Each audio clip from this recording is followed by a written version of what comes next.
J'ai cherché ce chiffre de 82% dans les archives des sondages et je trouve effectivement un sondage effectué par l'Institut de sociologie de Kiev à l'été 2025 qui disait que 82% des Ukrainiens estimaient que la paix pourrait être obtenue par la voie de négociation. Vous voyez bien, ce n'est pas du tout la même chose que 82% réclament un accord et encore moins l'accord que les Américains ont mis sur la table le mois dernier. Un autre chiffre, je pense, qui est important de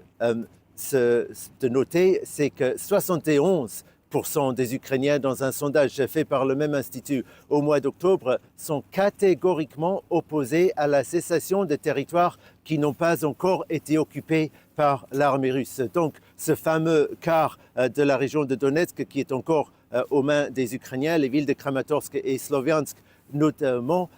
les Ukrainiens sont encore farouchement opposés à céder ces territoires. Et l'une des principales raisons, c'est qu'ils ne pensent pas que cela mettrait fin à la guerre. Rappelons-nous que la Russie a inscrit dans sa constitution sa souveraineté sur d'autres territoires en Ukraine qu'elle n'occupe pas, les parties nord des régions de Zaporizhzhia et de Kherson, qui ne sont pas discutés dans l'accord qui est sur la table en ce moment, mais les Ukrainiens se disent si on lui donne le Donbass, il va commencer à reparler de ces parties nord de ces régions-là, et puis pourquoi pas aussi la région d'Odessa, puisqu'il y a seulement une semaine, dans un entretien accordé à un média indien, Vladimir Poutine a dit que la Russie libérerait, c'est le mot qu'il utilise pour dire en fait conquérir, la Novorossia. C'est une ancienne province de l'Empire tsariste qui comprend aussi la région d'Odessa. Alors, pour les Ukrainiens, l'accord qui est sur la table ne mettrait